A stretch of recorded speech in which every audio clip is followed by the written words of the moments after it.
Coming up on this week's RegCast.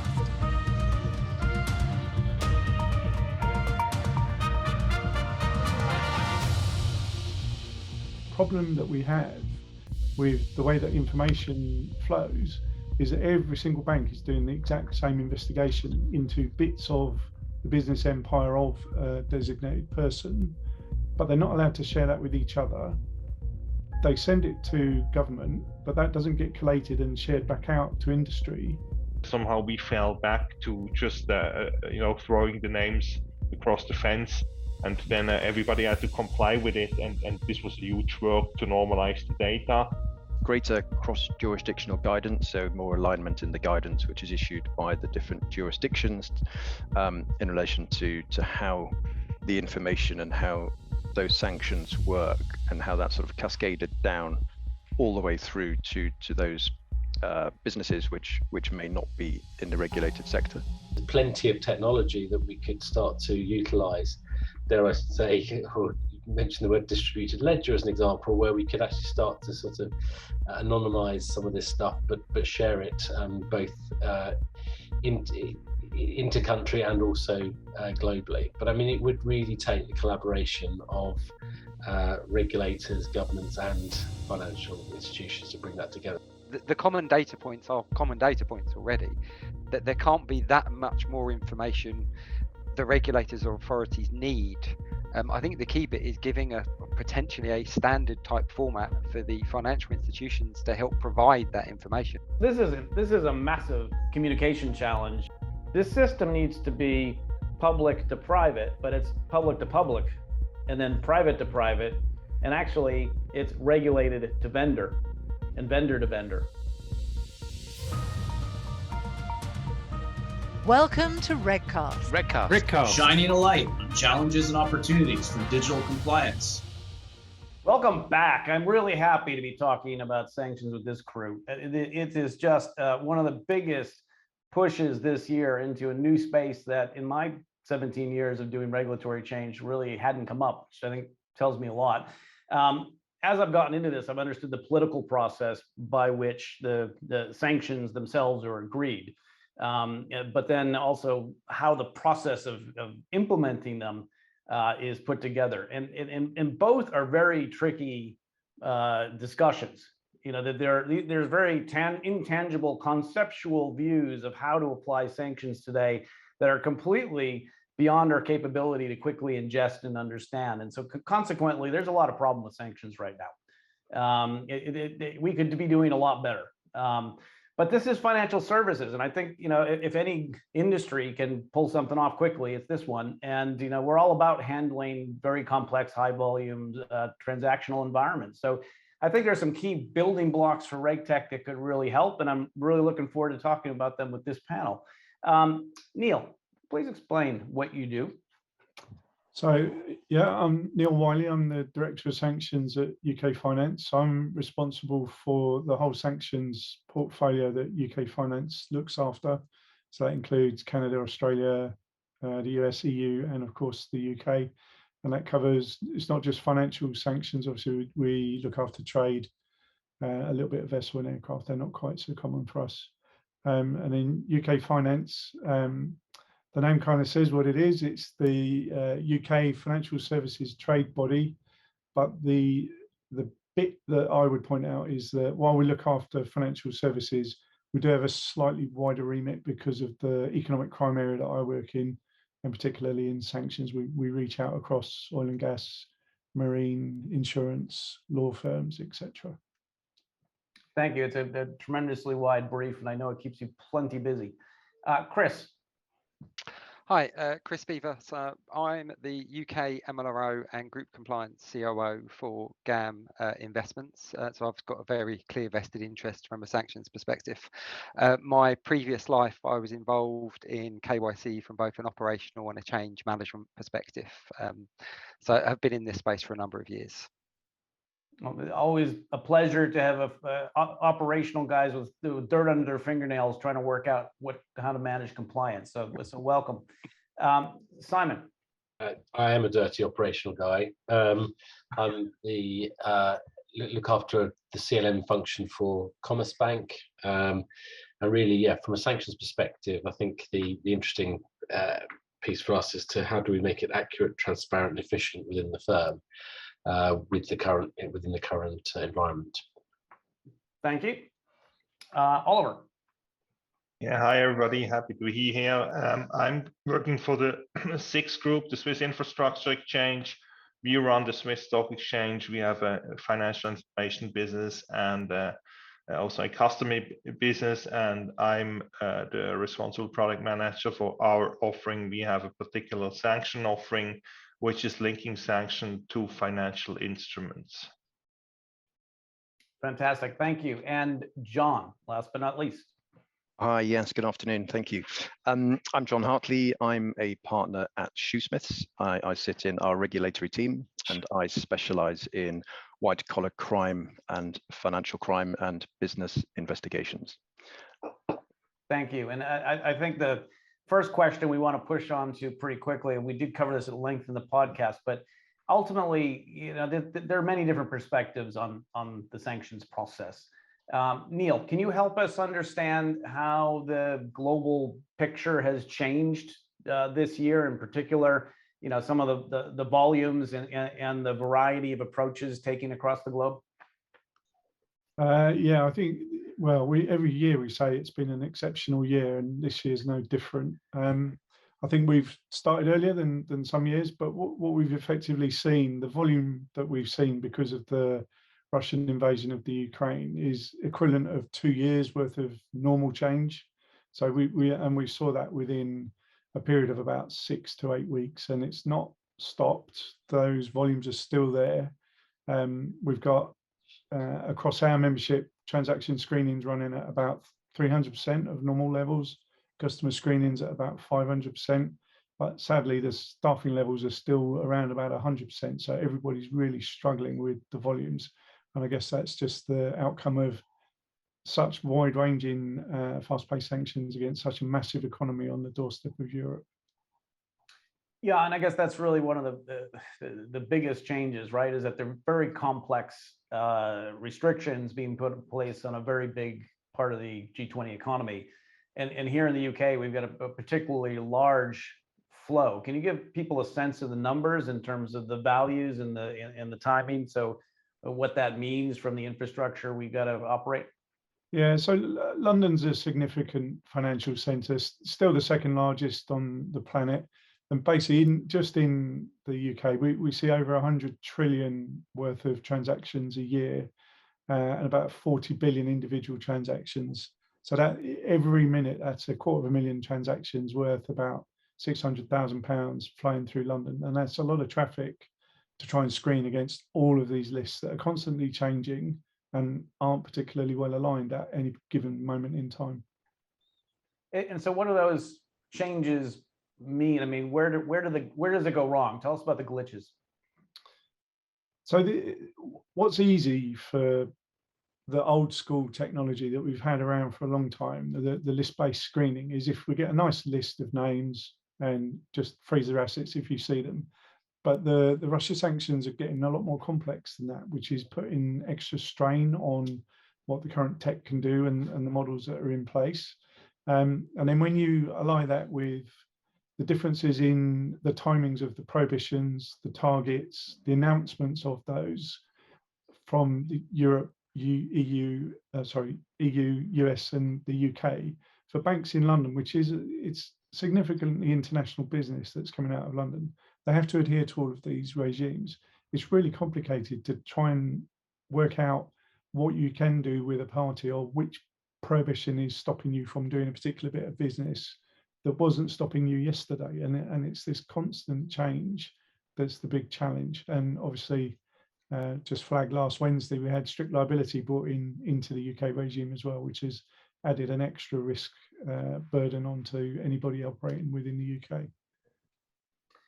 Yeah, and that's a particularly sensitive spot, I'm sure, for guys like Chris, because he's in the crosshairs already. We're accountable to the regulator for the senior manager regime, but now he has to take on these extra opportunities to go serve at Her Majesty's pleasure. Chris, how have you tried to get the information flow right so that the compliance officers can be enabled to make the right decisions here? Difficultly is probably the easiest way of putting it. I mean, a lot of it has been trying to leverage where we know we've got existing processes. So things like your KYC screening tools and where you're doing ongoing screening, because there's two elements we've tried to look at primarily. One, from a customer perspective, have we got any exposure in terms of customers? But then also, being an investment manager, we've got assets we purchase. Have we got exposure from the assets? So there's a couple of different decision making and information flows we've got to get right. So a lot of it is being trying to leverage where we can use existing processes, get information from partners such as our risk colleagues, etc. But as Neil said, most of it has been grunt work with guys in the team having to scroll through the different regulations, the different notifications that have been served to try and work out, actually, you may have one asset that's got 3 different timelines on it and 3 different divestor aspects to it. So being able to get all of that information so we can put it in front of the salespeople who may have exposure, the investment managers who may need to make decisions around it. So a lot of it was trying to piece together information, but also trying to get a very, almost not quite a closed shop, but a very clear view of who needs to be involved in the decision making process, because that's probably the important piece, trying to make sure you've got the information for the people who need the information. Yeah, and I guess that's with so many more opportunities to have false positives in the exception-based processes must be under a lot of strain. How do you get the feedback loops to the kit that needs to understand, well, okay, that's not actually an exception? Just through pure hard work and analysis, generally. But people have to go through each record, have a look at it, work out like some of the information you'll see, and you'll question it, and you'll then have to go back and do research. And sometimes you may not have a right answer, and at that point we've got to try and make a risk call or the best case scenario around it. It's difficult to get all of this 100% right as much as you want to get it 100% right, particularly in the sanction space around it. And that's where kind of your risk decision making has to come into it a bit more as well. Yeah, I guess that, Simon, from your point of view, I think you made a great point in the podcast about the wheels falling off this process because of the volumes, just telling us that we don't really have this really cradle to grave view of the customer yet. What's your perspective on the glitches in the system today? I think I think Neil and Chris touched on this quite well in terms of the challenges, and then at the operational end, we really feel it, I guess. I think a combination of massive increase in volumes due to the issues with the current Russia and Ukraine situation have massively increased the numbers of hits coming through at any point in time, and as Neil sort of rightly said, that happened overnight. Getting a team to be kind of going from a BAU state to having to work 3 to 4 times those volumes, in a period of time takes time, and you don't have that generally. We don't have those luxuries of just having people ready to pick those things up, and then I think the complexity that Chris kind of highlighted, particularly around the fact that you've got not only you talking about sort of looking at assets, clients, multi-jurisdictional changes at different and at different times and at different levels, trying to embed all of those things and get them into a situation where you're basically arming your people with the ability to make those decisions in a risk averse but sensible manner to allow business to carry on is quite hard. In particular, as there isn't a common data set coming through, and things are happening at different times. We've all tried to get that single global view of the client and have that multi-jurisdictional view. But actually, when you start to add sanctions, which don't really work in that way at the moment, that actually breaks things in a different way. So it just is tough to try to make these pieces all kind of fit together. And it really does just genuinely take hard work and blood, sweat, and tears to at the moment to get this stuff right. Yeah, it's all about those connections between things, right? I mean, everyone's trying to get their data lakes and throw all the data in it, but if you're not smart enough to work out the signs that will tell you that this is a connected party, or that it is something more than a 50% rule, then you're at fault. And so it's almost like you have too much information to go through in any kind of structured way.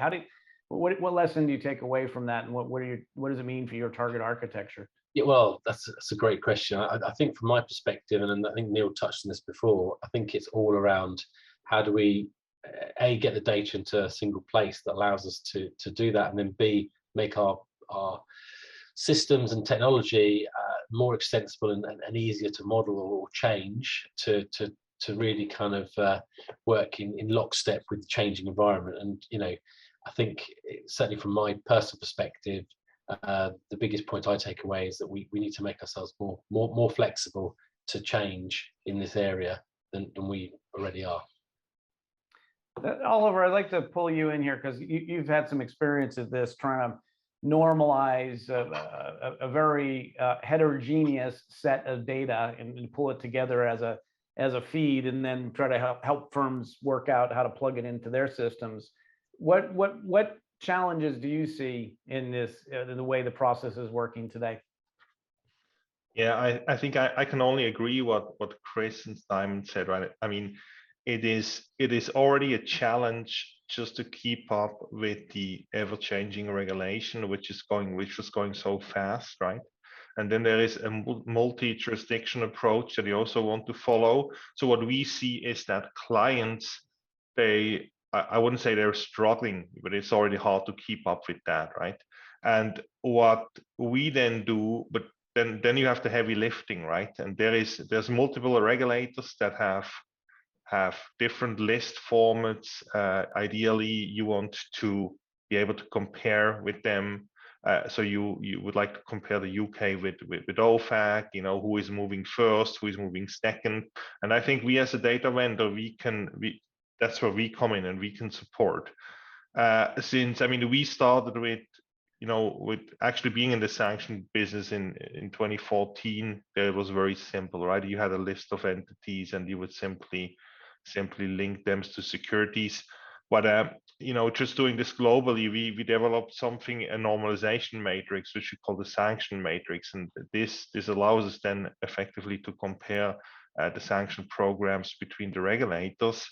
And this is a lot of work that you would have to put into to develop such an approach.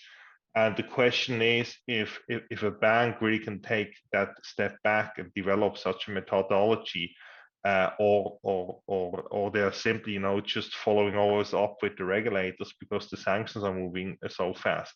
So this is quite a challenge. It's always like in business, right? It's you got to decide somehow you're going to invest these resources only once, or you're going to rely on a data vendor that has probably more experience than you in normalizing that data, and you could buy it from a data vendor. Yeah, that's an excellent point about how different some of those regimes are. And I guess, John, coming to you and what your clients are asking you for, what is some of the complexities even just beyond these lists? Where does that take you? No, absolutely, thank you. And of course, I agree with everything that the panel have said, and I'll pick up on a few of those points as well. And essentially, just to repeat the point, the speed at which these sanctions regimes have changed and have been implemented across the world has been phenomenal, and the interest in it now to comply and to have those compliance teams has never been greater. I mean, 3 or 4 years ago, I was giving talks on sanctions, and I'd be lucky if 4 or 5 people turned up, because by and large, it was, as the panel have said, quite straightforward. You had a list, people could manage it internally. They didn't need to come to experts. They didn't necessarily need to come to lawyers to help them navigate through the issues. But that has significantly changed. And I think the way in which the landscape has changed, I think, could be dramatically improved by greater alignment between the different jurisdictions. There is some alignment, there is obviously communication behind the scenes, but policies and agendas will always be different, and legislation is always different between those jurisdictions. So there will always be differences. But the way in which we've seen some sanctions be put in place, you'll have the US put in place a series of sanctions, and then instead of simultaneously the UK and the EU and other jurisdictions applying them at the same time, there might be 2 or 3 weeks which pass when those jurisdictions think, oh, actually, yes, that's a good idea. We're going to implement that, or implement that, but slightly differently. Or we're not going to implement that fully, but partially. And then it just makes the landscape incredibly convoluted. And if you overlay that with, as Neil referred to earlier, there's the strict liability issue, which has now been put in place, which obviously people and businesses are going to be concerned about. And also the potential for investigations into future criminal conduct. If an individual or business is designated in one jurisdiction, but not in another jurisdiction, and they have a reasonable suspicion that they might be subject to sanctions in that secondary jurisdiction, anybody who facilitates them in moving the money out might be potentially guilty of an offence of facilitating future criminal conduct. So all of those things come down to making sure that there is a closer interaction, communication, and it's the age-old question, isn't it? The interrelationships between the public and the private sector. How can the public sector have a greater degree of communication with the private sector? And for financial institutions and regulated businesses to be told of a designated person being put onto a list at the same time as that designated person going onto a list is only adding to the confusion, because then there's a scramble as to who can either suspend the account first or extract the money into a different jurisdiction first. And they're going to be obviously winners and losers on either side in relation to that. I think that's a really interesting junction point to launch us into this next question about what would a good system look like. So in rapid fire, I'd like to go around, but start again with you, John, because I think you were sort of moving there anyway. This system needs to be public to private, but it's public to public, and then private to private, and actually it's regulated to vendor and vendor to vendor as well, right? So this is a massive communication challenge, to coordinate this, and it strikes me that we're off there trying to fight these very sophisticated networks, state-driven networks that are able to dance around this pretty easily. What is it going to take to get that kind of communication going correctly from your point of view? Yeah, no, absolutely. I agree with that entirely. And I don't think anybody is going to step back and say, look, this is an easy fix. There's something straightforward which can be done here. You have decades worth of legislation in multiple jurisdictions which are all overlaying with one another. But in the UK, we obviously have things like suspicious activity reports, which are in existence, and there is a mechanism within that framework, within the Proceeds of Crime Act, to allow sharing of information between financial institutions. That seems to be something which could be expanded on and worked upon for financial sanctions. When you make a suspicious activity report, for example, you have a moratorium period, which is set by statute of the 7 days, in which time you can't correspond with the customer or the client.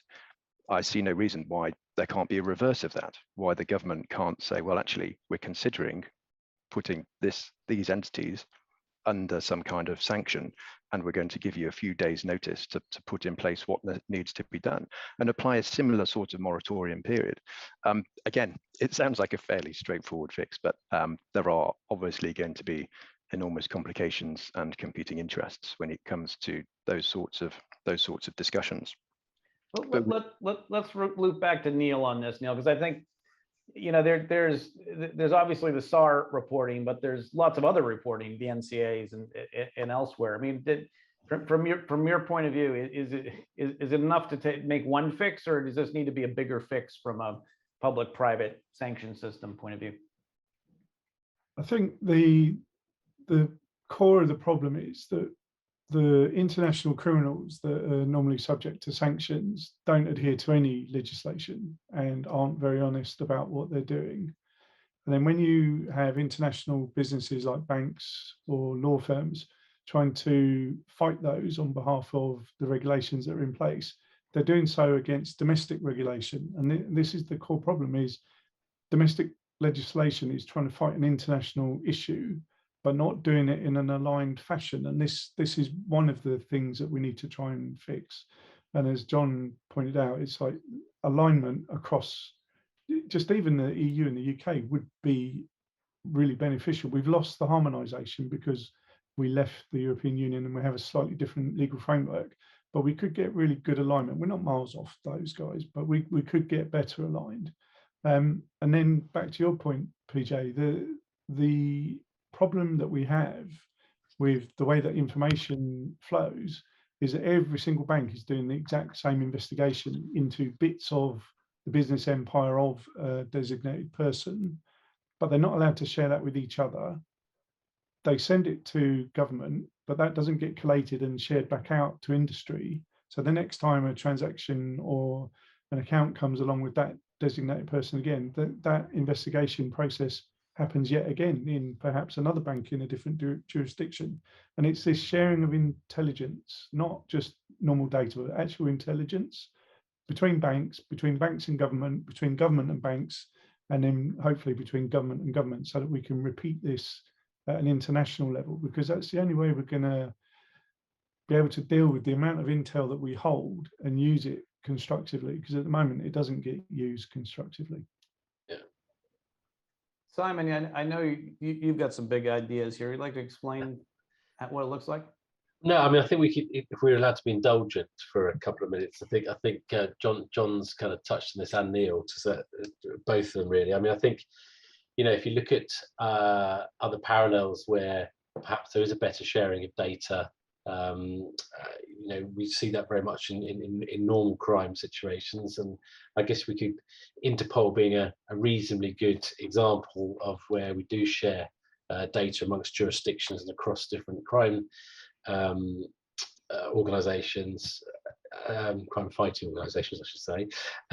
But I think, you know, that doesn't feel like a very big step to actually start to sort of normalize that. And in terms of the technology out there, there's plenty of technology that we could start to utilize.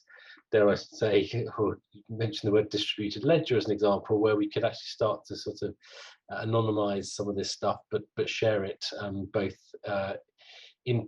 inter-country and also globally. But I mean, it would really take the collaboration of regulators, governments, and financial institutions to bring that together. So as I say, a little bit indulgent, but if we really want to crack this nut, I don't really see another way of doing it. Chris, would you concur? Completely. The reality is that I think the sharing of data has got to be the key piece. I mean, that there's no commercial benefit to financial institutions in terms of the information we've got and the amount of effort we put in to collect this information. Being able to share that in some way with the regulators, and I think the key point is get that feedback loop so we all kind of know what's going on and we're all tackling the same kind of questions. I think that's got to be the way forward. It harkens back for me to 2007, I think, when the third money laundering directive rolling review of counterparty data came in. Because everybody said, oh, we actually have to take a risk-based approach and review counterparties, but we also then have to define what data we have about our counterparties. And that was a revelation. I think we had a dozen banks around the table. Actually, we produced guidance, I think, still on the AFME site today, but that sort of had a structure you could at least follow. But that's you know, with all the different banks' lakes that are kind of puddles with string between them, that you need to bring together and come up with a common structure. What this information is this gonna take like another decade? You'd hope not, because as you say, you're kind of the common data points are common data points already. That there can't be that much more information the regulators or authorities need I think the key bit is giving a potentially a standard type format for the financial institutions to help provide that information, because it makes the consumption and the sharing of data so much easier. And the rest is they've probably got the key data points because they're already providing them kind of when they come out with the information. It's just trying to link that back together. Oliver, can you help us here? Because it strikes me that as a exchange that solved this problem for one area, you must have learned a lot of lessons. Tell us about the building blocks that you think would be required to get the kind of data set people are looking for here. Yeah, so obviously, when just listening to the other speakers now, I mean, if there was such an aligned approach, I mean, I think you could argue that our products would not be necessary anymore. I think here also with this Ukraine situation, I think we have seen that on a political level, right? The country leaders, they were the Western country leaders, so to say, were pretty much aligned in what they wanted to do, to impose sanctions on Russia. But I think where it failed is then on the execution level, right? So just updating these lists, for instance, then the US moved first, and then the European Union followed a couple of days later, right? I mean, with other application dates, so you could then argue arbitrage would be possible of something that the US had forbidden, but was still possible in the European Union. And we in Switzerland, even having a special position here, we have heard, and this has been in the press, that, for instance, the Swiss regulator does not get access to any insights what the European Union is doing. So mainly the Swiss regulator learns the names from the European Union once they're available on the website, right? So this takes in another time lag to add this to the Swiss lists. And then again, there's a room for arbitrage, right? So I think what the regulators could do, at least, probably agree on a common format, right? And then on some technology, a platform, probably this will have to come from initiatives from the private sector. I had mentioned before, you could imagine blockchain technology where you would have multiple participants, right? Of course, the regulators would issue the lists there, and you could have law firms, other countries, and even the banks connect to such a system and exchange there. But I do not expect this to be coming from the government. I think it's still an initiative that will be driven by the private sector. Yeah, I think that's a key point, right? You can't, nor do we probably want it to be driven by the public sector, right? It's probably more of an operational thing. But I guess that the big question I've got there then is about feedback loops, and maybe go to Neil on this. Tell us about the data quality, what we're getting out today, the way the way the private sector is giving reports to the public sector, and how much discussion there is about the data. Is there enough today? I think the quality of the intel is available, but it's not shared enough to make it useful to the UK as a whole. So a classic example was the Abramovich listing, which in the other information field had good detail about him owning Evraz, yet Evraz wasn't listed. So unless as a small to medium enterprise, you actually interrogated the whole of the list record to realize that they're kind of suggesting that Evraz is controlled by him, and therefore you shouldn't be dealing with Evraz under the ownership and control part, Section 7 of the Russia regulations.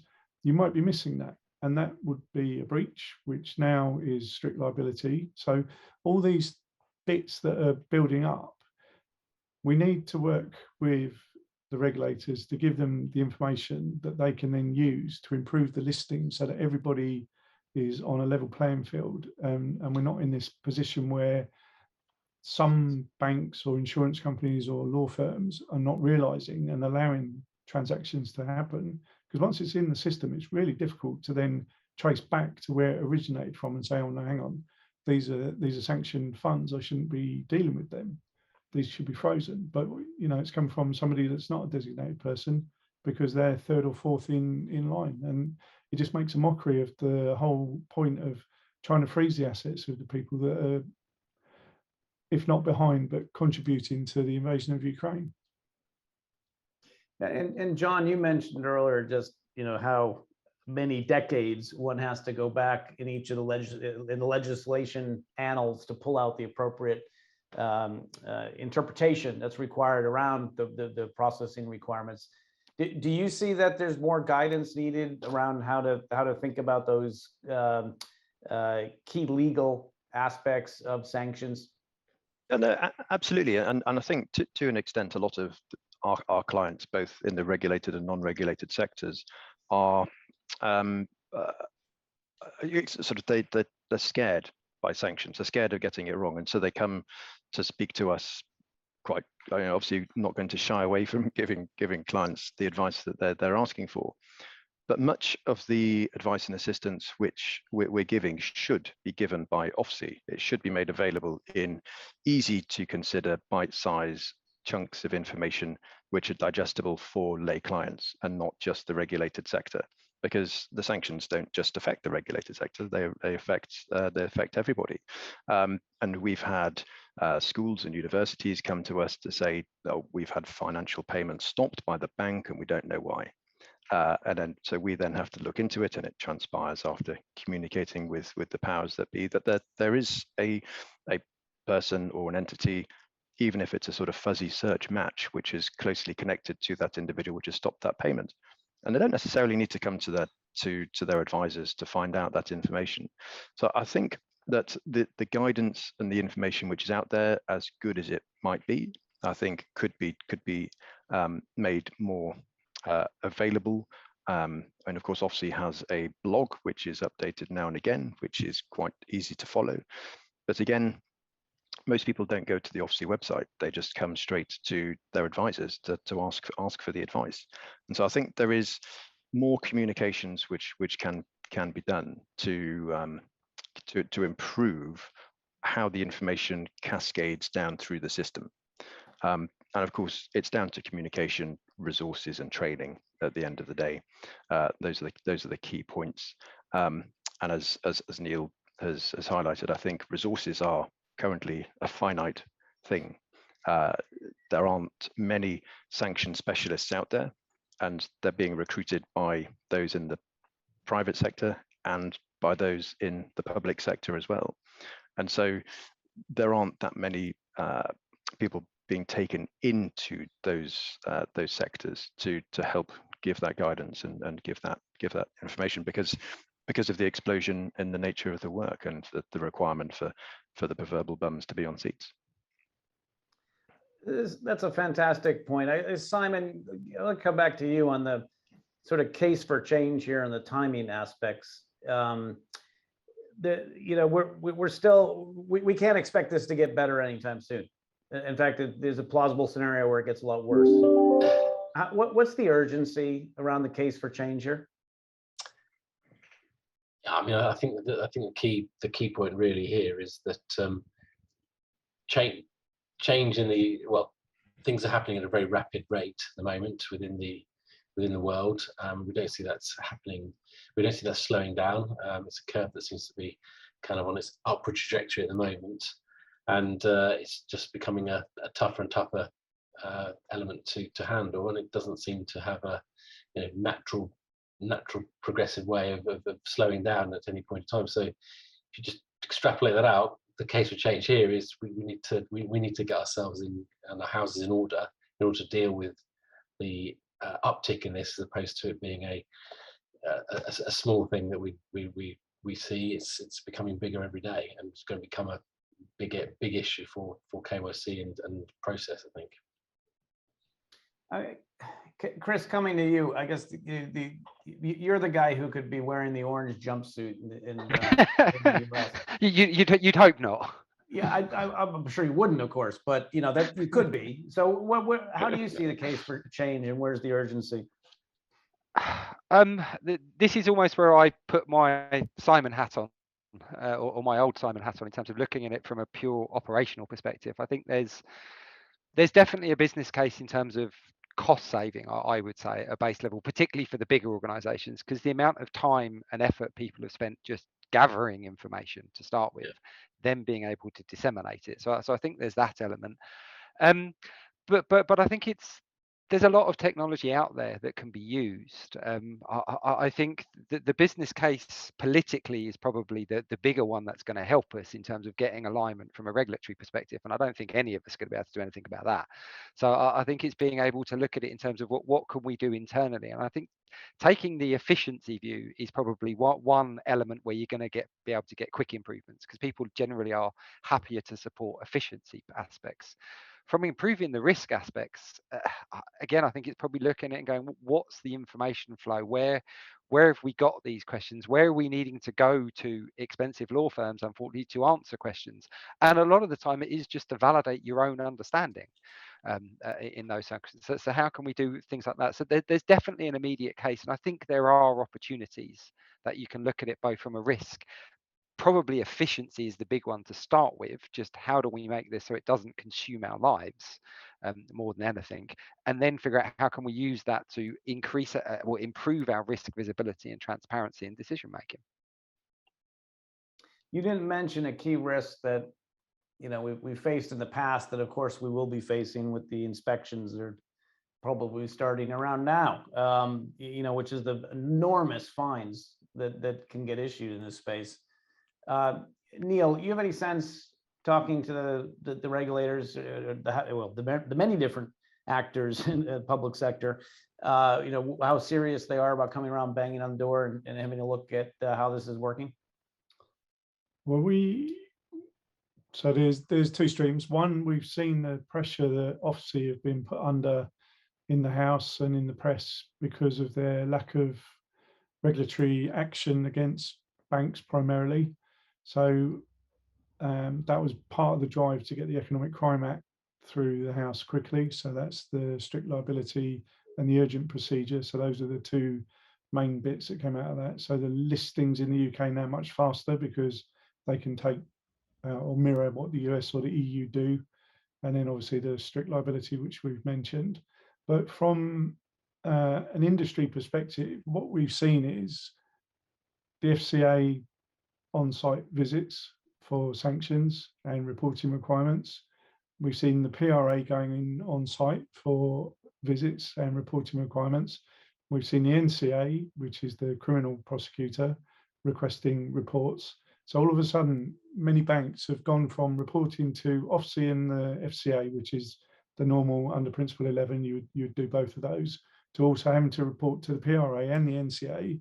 But all of these reports are in slightly different formats, even though it's the same information. So there's a lack of synergy between the UK bodies, which is causing extra work at a time when banks are really under pressure, not just banks, but everyone's really under pressure. And as John and Chris and Simon have pointed out, we don't have this massive pool of resource that we can just call on. Sanctions isn't something that you can study at university. It's a strange animal that crosses over so many disciplines that it doesn't fit easily in politics or law or history or geography. It kind of crosses over all of those.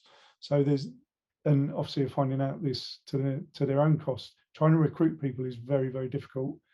Trying to recruit people that you can actually use, even more so, because it takes 18 months to get someone up to speed.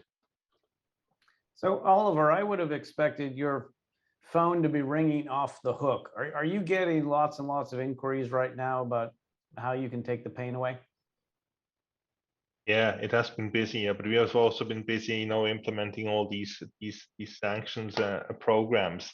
And this is probably one point, right? Also, what the regulators should be doing better is, we have many industry classifications like the company identifiers, LEIs, etc. So what we are sometimes struggling is also with the data quality that we're getting from the regulators, right? So name spelling, companies are not clear, etc. Across regulators, we need to match them to normalize. So a lot of that burden we were able to handle with artificial intelligence and some advanced phonetic matching algorithms. But something that has been said before, right, which is totally unresolved, is for instance that regulators would give us hints on the 50% rule, right? So this is totally, I mean, just drawn over, or drawn over the fence. There is a name being put up, one oligarchs, and if you don't have these data points prior to a sanction takes effect, because these oligarchs, we have seen this under CATSA, there were 6 oligarchs being sanctioned. I think we had about 5,800 companies that they were owning, and then when you go further and you just think that the EU would also sanction these oligarchs, and you would go into controlling relationships they also need to have some advanced computing just to calculate voting power. Then it's by factors more, right? So this is also something where probably, I mean, then the regulators took a good approach under the Chinese military sanctions, where they have published a list with ISINs, right? But this is, for instance, we were hoping that they were also doing this in the Russia context, but somehow we fell back to just throwing the names across the fence, and then everybody had to comply with it, and this was a huge work to normalize the data. And so now for us, obviously it was good because we were doing this for our clients, but if you want to do this on your own, it's almost impossible to do that data lifting without using advanced computing. Yeah, and I think everyone would struggle to make the business case internally to invest in all that. So look, amazingly, we're at time, guys. We have to do our summaries in 1 minute going around. I'd like to give you all an opportunity to reflect on what your one wish for Sanctions RegTech is by the end of 24, which takes a whole bunch of different factors into account. Simon, let's kick off with you, please. I think the parallel of the Interpol for sanctions, where we have a bit more collaboration and sharing across the industry would be, for me, the biggest and first step to try to solve. And by Interpol sanctions, you mean like actually create the body that would have to enable all the stuff to happen? Create the enablement, at least. Yeah. Okay, excellent perspective. Neil? I think what I'd like to see is some, and I'm not quite sure how we would do this, but to do some work into the descriptive behavioral based sanctions, which seem to be becoming a lot more commonplace, and they're much harder to deal with because the data is lacking in the transactions or the customer record. So how do we match a customer to membership of an organization or a behavior that's prohibited? Yeah, I get where you're coming from there. I think I do have an answer. Actually came from a former FCA regulator. He talked about a policy simulator, right, where you could actually break down the language of what's required in the rule and how you would think about implementing it. And I think that's something that regardless, we're going to need across financial crime pretty soon anyway. There are just so many different conflicts with all the more we get into data sharing and all these kind of things, that we need to work through that kind of thing. But yeah, I completely get where you're coming from there. So just understanding what it is we're being asked to do. John, what's your wish? Yeah, I think, well, probably one wish which is split into two. I think greater cross-jurisdictional guidance, so more alignment in the guidance which is issued by the different jurisdictions in relation to how the information and how those sanctions work and how that sort of cascaded down all the way through to those businesses which may not be in the regulated sector. But within that, some framework to give financial institutions and other regulated businesses a heads up that individuals are going to be placed under sanction, so they can apply the relevant protocols and tools that they need to. Yeah, I completely get where you're coming up there. There's so many obstacles in the way right now, right? You just clear some of the turf so people can do the job. Indeed. Yeah. Oliver. Yeah, as I think I mentioned it before, what I would wish for is, I think the world leaders, they aligned pretty much on their ideas. So what they now should do is really also that the agencies that are executing these sanctions, are publishing these lists, are working better together. We have seen something that, for instance, in some conferences, executives of these, not executives or the leaders of these, of OFC and OFAC, etc., they were appearing at same conferences. So I assume that talks are happening there, but I think that they need to improve just in alignment in the data formats and in the publication of the effective dates and the wind down periods, etc., that this is somehow harmonized with a joint approach from the Western world against its adversaries. Excellent point. Thank you. Chris, last but certainly not least. And probably struggling to add anything generally. No, I think the key points, as I said, I think collaboration between policymakers and industry that leads to kind of at least a minimal set of data standards. I think, but the key bit is I think timeliness and sharing of that communication, because we're all scrambling. So I think the more open channels and the more we can get easier access to information, it's just going to make everybody's life easier, including the regulators, because we're all trying to do the right thing here. Yeah, I think it's a great way to end it. And I think the way I would summarize what I just heard from you guys is that we need a better view of the policies upcoming and the way that they're thinking about implementing them, because they're only going to get worse. So we can actually have that body that we can go to say how. And that's where the whole, simulator comes in, and then thinking about getting people working better together as we work all the way through the system. And I think that includes, the great kind of stuff that Oliver provides and all the other data vendors out there, because it's never just going to be one data set, right? And it's just this, every firm has got lots of data sets internally that they're struggling to make work. If there was a way to come up with that, here's what you need, and here's how we think about sharing intelligence across firms around that, whether it be DLT or whatever, then we were really onto something. So look, like I said at the beginning, we're financial services. This is not beyond us to figure this out. We just need to focus on it and figure out what the real ask is going to be for 2024. Without further ado, gentlemen, I thank you very much for your participation. This has been an excellent discussion, and I look forward to catching up with you again soon. You can download the podcast via Spotify, Apple, and Google. But also, I'd encourage people to come to the JWG website, which, as hopefully you will know, is jwg-it.eu. Go to the Intelligence Hub and create your bespoke library. This is RegCast, Shining a light on challenges and opportunities for digital compliance.